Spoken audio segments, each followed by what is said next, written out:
आज candle march निकल रहा है, कितना प्रभाव पड़ेगा? प्रभाव बहुत ज्यादा पड़ेगा। प्रभाव की इंतजार ये अगर ये इंतजार कर रहे हो सरकार की, हम देखा क्या प्रभाव पड़ेगा। प्रभाव जितना कहोगे उतना दे देंगे आपको। प्रभाव आपने पहले भी देखा था, सरकार ने फिर दिखाने चाह रहे 28 तारीख को आप देखना। हम नहीं चाहते ये देश हमारा कोई हिंसा हो। हम शांतिपूर्वक, अब हमारी मांग है लोकतंत्र में जो हमारी मांग है, भरत भूषण को गिरफ्तार करे शांतिपूर्वक। ब्रज भूषण को एक आदमी को काबू करने के लिए इतना मशक्कत करनी पड़ रही है, क्या मानते हैं?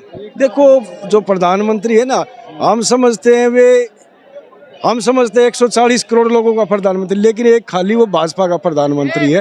वो तो भाजपा की प्रचार करता है, वोट मांगता है। तो हम ये कहना चाहते हैं प्रधानमंत्री जी से, जो ब्रजभूषण है वे दोषी है, महिलाओं का दोषी है। 164 के जो बयान हो लिए उसके तहत उसको गिरफ्तार किया जाए, ये हमारी मांग है।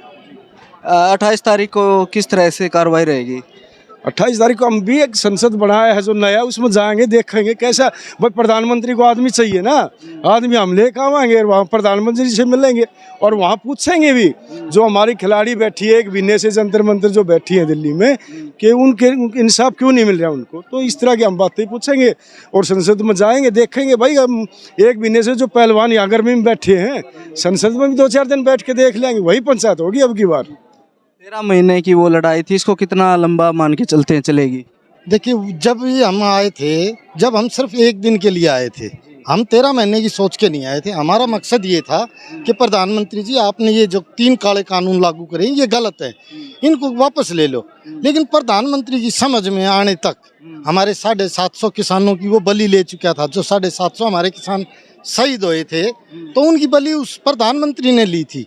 तो उस दिन भी हम कह रहे थे कि प्रधानमंत्री जी आप गलत हो, मान जाओ। उनको 13 महीने लगे। आज के दौर में भी ये बेटियां यहाँ नहीं आना चाहती थी। कोई बहन बेटी अगर कहीं छेड़ी जाती है या उसके साथ कोई दुर्व्यवहार होता है या यौन शोषण होता है, तो वो बेटियां बड़ी ही गुपचुप तरीके से अपने माँ बाप को बताती हैं कि किसी तरह से इंसाफ मिल जाए, और वो छुप के थाने में जाती हैं कि उनकी कार्रवाई हो जाए। लेकिन जब कार्रवाई नहीं होती है तो वो अपने समाज में जाती हैं, अपनी पंचायतों में जाती हैं कि जी इस तरीके से हमारे साथ गलत होया है। तो ये बेटियां यहाँ तो जंतर मंतर पे आना ही नहीं चाहती थी। जंतर मंतर पे तो भाजपा सरकार लेके आई है इनको, नहीं तो इन बेटियों की कार्रवाई करवाई दी जाए। जो इन्होंने FIR लिखवाई है, ये FIR 0 FIR लिख के कहीं भी संबंधित थाने में भेजी जाती है। लेकिन इन बेटियों को FIR कराने इसको भी सुप्रीम कोर्ट की मदद से मैं वही कहना चाहता हूँ आपसे, ये FIR भी सुप्रीम कोर्ट के अंदर जब अर्जी लगाई तो सुप्रीम कोर्ट ने सुनी है। आगे भारत का यही भविष्य है कि सभी अपनी FIR लिखवाने के लिए क्या सुप्रीम कोर्ट जा सकते हैं। ये तो बेटियां बहादुर थी, शक्तिशाली हैं, समर्थ हैं, तो ये चली गई वहाँ सुप्रीम कोर्ट तक। लेकिन आप सोचते हो ग्रामीण परिवेश के अंदर ये भाजपा के नेता और इनके जो वर्कर हैं, क्या हालात, इन्होंने क्या गुंडागर्दी मचा रखी होगी। तो हम ये कह रहे हैं कि हम इस आंदोलन को आज ही और अभी खत्म कर देंगे। लेकिन किस वजह से ये चल रहा है ये प्रधानमंत्री बता सकता है।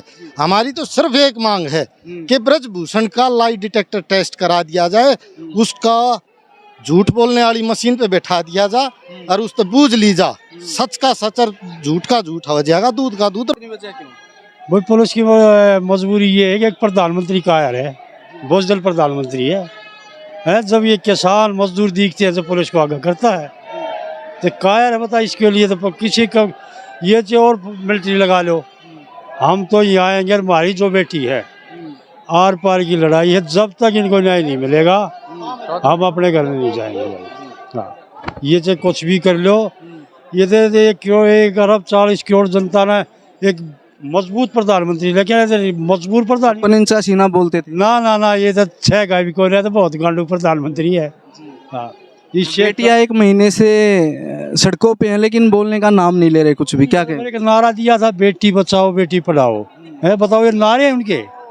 लेकिन अब तो ये हो गया कि बेटियों को इन शेर जैसे मुगलों का शासन था ना, वही शासन आ जाएगा। अपनी बेटियों को इनके लखो लो, नहीं तो ये हमारी बेटी सुरक्षित नहीं इनके उसमें।